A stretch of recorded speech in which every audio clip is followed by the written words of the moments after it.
kawan-kawan, selamat datang dan selamat berjumpa kembali di Kelistrikan Motor Channel. Kalau minggu yang lalu saya sudah membagikan mengenai sedikit banyaknya tentang channel kelistrikan ini, kawan-kawan. Kalian yang sudah menontonnya mungkin sudah tahu, tapi bagi kalian yang baru pertama kali hadir mungkin di channel ini kali ini, itu sudah saya jelaskan bahwa isi dari channel ini keseluruhan itu akan membahas tuntas mengenai sistem kelistrikan sepeda motor, mulai dari sepeda motor lama, yang baru sampai yang sekarang ini, ya. Jadi satu persatu akan saya kupas tuntas buat kalian semua, teman-teman. Oke, itu sebabnya jangan lupa untuk klik subscribe, tekan tombol like-nya. Kalian boleh bagikan juga supaya channel ini boleh berguna juga bagi orang lain yang sedang membutuhkan. Nah, untuk pertemuan kedua ini saya akan bagikan mengenai dasar kelistrikan pada sepeda motor, kawan-kawannya. Jadi akan langsung saya praktekin ya, apa-apa saja ya bicara mengenai dasar kelistrikan sepeda motor itu bicara mengenai apa saja, kenapa bisa sepeda motor teman-teman semua bisa menghasilkan listrik, ya, itu pertanyaannya. Nah, seperti yang kita ketahui ya kawan-kawan ya, kalian juga tahu kalau kelistrikan di sepeda motor kalian bermasalah, maka dipastikan sepeda motor kalian mogok ya. Kalau tidak ada kelistrikan di sana, maka sepeda motor kita itu seolah-olah tidak berguna, otomatis akan dibawa ke bengkel lalu diperbaiki. Jadi itu sebabnya kelistrikan ini benar-benar sangat-sangat penting dalam sepeda motor. Nah, itulah yang menyebabkan kita semua harus mengerti, harus paham. Kita semua yang suka berbakat di dalam perbaikan sepeda motor, terutama dalam kelistrikan, kita harus tahu dan paham mengenai cara kerjanya. Oke kawan-kawan, jadi seperti yang saya bilang tadi, apa dasarnya, apa komponen-komponennya sehingga sepeda motor bisa menghasilkan listrik. Yang pertama ya, yang pertama komponen yang paling utama adalah yang disebut dengan starter ataupun spool ya.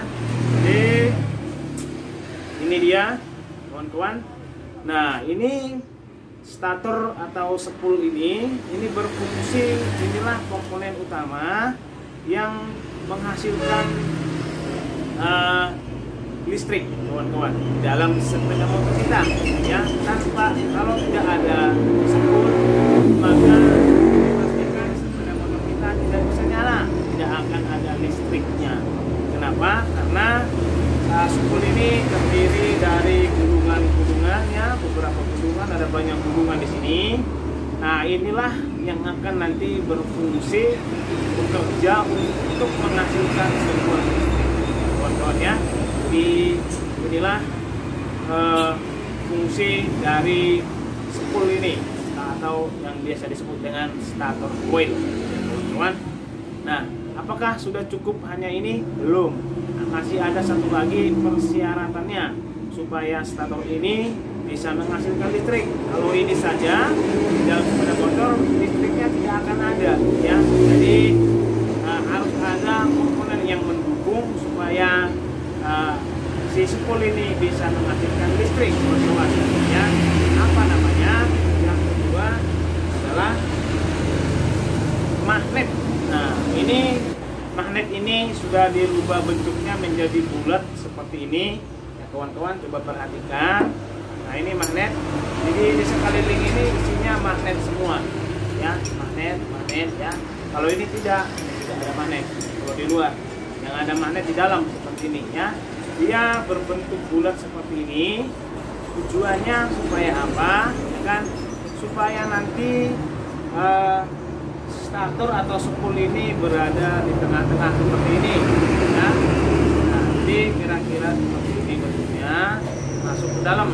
Nah, ini jadi antara magnet dan spool ini memiliki dua fungsi yang berbeda ya, untuk tujuan yang sama, menghasilkan listrik kawan-kawan ya.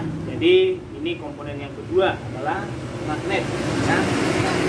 Lalu pertanyaannya, apakah dengan adanya kedua komponen ini seperti ini, lalu sudah ada setrum listrik? Belum, ya, belum ada setrum listrik yang dihasilkan, kawan-kawan. Jadi bagaimana caranya supaya kedua komponen ini menghasilkan listrik? Dibutuhkan yang namanya putaran, kawan-kawan, ya, putaran. Itulah sebabnya si magnet ini punya poros lubang di sini. Nah, ini fungsinya nanti terhubung ke mesin sepeda motor, ya. Nah, ketika mesin sepeda motor berputar atau kita starter atau disela, maka terjadi putaran di sini.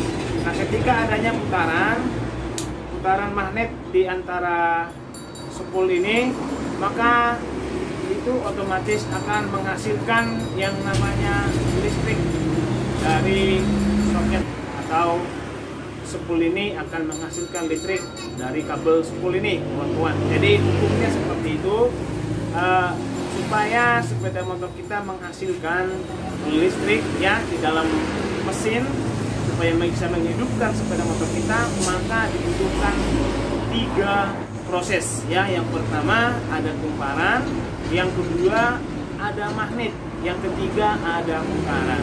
Oke, kawan-kawan, ya, itulah hukum fisikanya. Ketika sebuah kumparan dikelilingi oleh magnet yang berputar, maka dipastikan itu akan menghasilkan sebuah listrik, ya. Entah listrik AC ataupun listrik DC, itu akan kita bahas di pertemuan berikutnya. Oke, baik. Mungkin di antara kalian ada yang bertanya-tanya, lalu apakah aki bukan sumber utama dari sepeda motor? Nah, ini aki bukan sumber utama pada sepeda motor, ya, kawan-kawan. Nah, aki ini hanyalah komponen pendukung, ya, yang sekarang ini dipakai banyak oleh sepeda motor yang berteknologi injeksi.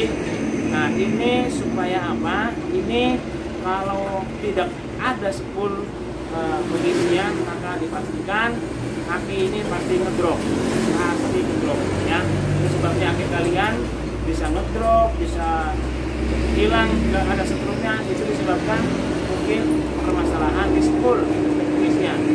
Oke, baik, kawan-kawan.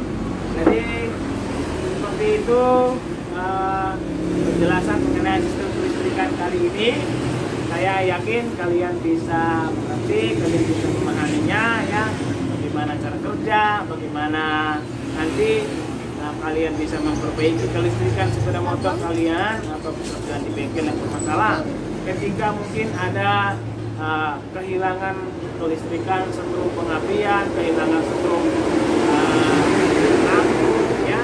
Nah, itu saya yakin dari dasar ini kalian sudah bisa dapat gambarannya bagaimana cara memperbaikinya. Oke, kawan-kawan, sebagai tambahan, sistem kelistrikan ini, dasar kelistrikan ini berfungsi untuk semua kelistrikan, baik untuk sistem pengisian, sistem starter, sistem lampu-lampu, pengapian, itu berdasarkan yang 2 komponen tadi, 3 proses 2 komponen. Oke, baik kawan-kawan, sekian pertemuan kedua kali ini. Semoga bermanfaat bagi kalian, dan jangan lupa untuk klik subscribe, tekan like, dan juga boleh kalian bagikan di medsos kalian. Terima kasih. Banyak salah kata, mohon maaf yang sebesar-besarnya. Sampai berjumpa di pertemuan yang ketiga next week. Salam Kelistrikan Motor Channel.